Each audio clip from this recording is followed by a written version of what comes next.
John Miller had just turned 25 when the question he feared most began haunting him every night. What am I really doing with my life? On paper, everything looked fine. He had graduated from a decent university, landed a job in a corporate office in the city, and earned just enough to pay rent for a small apartment and enjoy the occasional night out. His parents proudly told relatives that their son was doing well. His friends teased him for being the responsible one who had his life together. But John knew the truth. Deep inside, he was drifting. Every morning, he woke up not with excitement, but with a heavy sigh. His alarm rang at 6:30. He dragged himself out of bed, made a cup of instant coffee, and boarded the crowded subway. The train was always filled with blank faces, people staring at their phones, earbuds in, eyes lifeless. John often wondered if they all felt the same way he did, like characters in someone else's script. At the office, John's manager, Mr. Carter, handed him endless tasks. "John, I need this report by noon." "John, can you stay late tonight? It's important for the team." "John, this project could be your big chance." Those words, big chance, kept him going. Carter dangled promises like carrots, a promotion, a raise, recognition, and John, eager to please and desperate not to disappoint his parents, always said yes. Weeks turned into months, months into years. John was dependable, hardworking, invisible. No matter how much effort he poured in, the praise always went to someone else. Slowly, he began to realize the terrifying truth. He wasn't building his dream. He was building Carter's. One Friday evening, John met up with an old college friend, Daniel.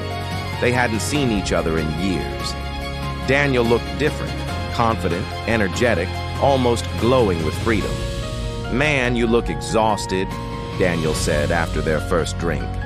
John laughed bitterly. "Corporate life, you know how it is."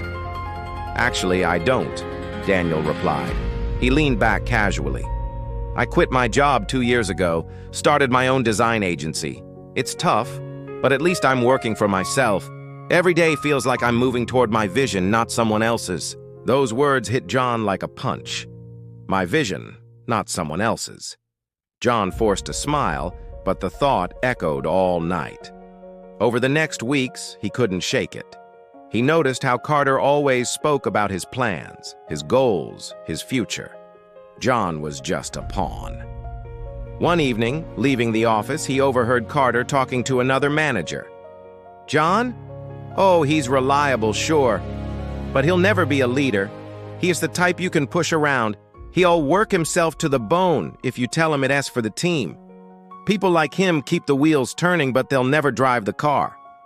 John froze. His chest tightened. Push around. Work himself to the bone. Never drive the car. That night he couldn't sleep. Carter's words replayed endlessly. Was this all he was meant to be? A cog in someone else's machine? The breaking point came when his father called. "Son, we're so proud of you. You've got a stable job, a good income. That's all we ever wanted." John swallowed hard. He wanted to scream, "But what about what I want?" But he stayed silent. After the call, he sat alone in his dim apartment, staring at the wall. For the first time, he admitted the truth. He had never designed his life. He had only followed the path others laid out. And now he was lost inside their plans. The next morning on the subway, he looked around at the blank faces again. A thought pierced his chest. If I don't take control now, I'll become just like them. A shadow of a man who once had dreams. And that was when the fire flickered for the first time. The storm came quietly at first. One Monday morning, John walked into the office to find unusual tension. By noon, rumors spread like wildfire. The company was downsizing. John's heart sank. Wasn't the whole point of a stable job to be safe? That afternoon, Carter called him in. "The company's restructuring. But if you stick with me, I'll take care of you, prove your loyalty, and this could be your chance." Again, your chance. John forced himself to believe him. Weeks passed. Workload doubled, then tripled. John stayed late almost every night, sometimes sleeping at his desk. His health crumbled. Anxiety consumed him, and Carter grew colder. Then one Friday, the axe fell. HR slid a paper toward him. "John, I'm sorry. Your position has been eliminated." "Eliminated? But I've been working day and night," Carter said. She avoided his eyes. "The decision came from above. There's nothing we can do." John stumbled out, shocked. Carter stood near the elevator. "You promised," John began. "I didn't promise anything," Carter cut him off. "I said you'd have a chance, and you did. But you're replaceable. Everyone is." Replaceable. The word crushed him. Years of sweat, time, youth, all for nothing. Days blurred. He packed his box, left the office, rode the subway home. But now he was no longer one of the silent workers. He was one of the discarded. Nights were the hardest. He lay awake replaying Carter's words. Replaceable. He felt worthless, humiliated, angry, not just at Carter, but at himself. How had he been so blind? One evening, he walked aimlessly through the city. Neon lights, laughter from restaurants, but he felt invisible. He stopped on a bridge, gripping the railing. What if I just disappeared? Would anyone notice? His phone buzzed. A message from Daniel. "Hey man, I heard about what happened. Dinner tomorrow? My treat." John's throat tightened. Maybe someone would notice after all. At the diner, John poured out everything. When he finished, Daniel leaned forward. "John, listen. What happened is brutal, but it's also a gift." "A gift?" John snapped. "I lost my job, wasted years of my life, and got thrown away like trash.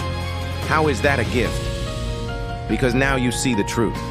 You were living inside Carter's plan. His plan never included you winning. It was always about him. But now, you're free to design your own." John shook his head. "I don't even know where to start." Daniel smiled. "Start by deciding what you want. Not your parents, not your boss. You. Until you design your own plan, you will always end up in someone else's, and they won T-plan much for you." Lightning struck inside John. This wasn't bad luck. This was a wake-up call. That night, back in his apartment, John sat at his desk with a blank notebook. At the top of the page, he wrote in shaky letters, "My life plan." The words looked foreign. He had followed orders his whole life. Now, the blank space beneath them felt terrifying. But slowly, he wrote, "I want freedom. I want work that excites me. I want to build something that matters." Dreams he had buried resurfaced, traveling, creating, inspiring others. Pages filled with messy handwriting.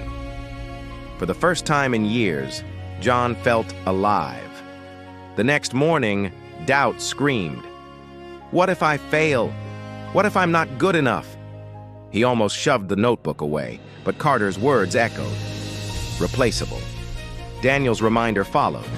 Until you design your own plan, you'll always end up in someone else's.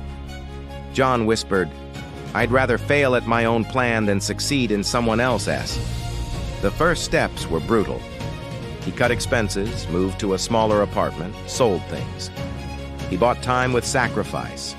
Then he pursued a buried passion, writing. He started a blog about purpose and work. At first, nobody read it, 0 likes. But he kept going. There were nights of despair when bills piled up and silence crushed him. He nearly gave up, until one comment appeared. "Thank you for writing this. I thought I was the only one feeling trapped. Your words gave me courage." Tears blurred John's eyes. Just one person, but proof his voice mattered. Impact begins with one. Months passed. The blog grew slowly. People shared their stories with him. He wasn't just surviving, he was creating. 1 year later, he stood on stage at a local event, delivering a talk about purpose. His voice shook at first, but as he shared his journey, the betrayal, the notebook, the choice to design his own life, the audience leaned in. Afterward, a young woman said, "Your story was exactly what I needed. Thank you." It reminded him this was his path. John wasn't rich or famous yet, but he had direction from within. Life, he realized, wasn't about avoiding failure. It was about choosing whose plan you were living. As he walked home, notebook in hand, city lights glowing around him, he wrote 4 words on a fresh page. "This is my life." And for the first time, he truly believed it. If John's story inspired you, remember this: if you don't design your own life plan, you'll fall into someone else's. And their plan for you? Not much. So take control. Start today. Write down your dream. Live your life.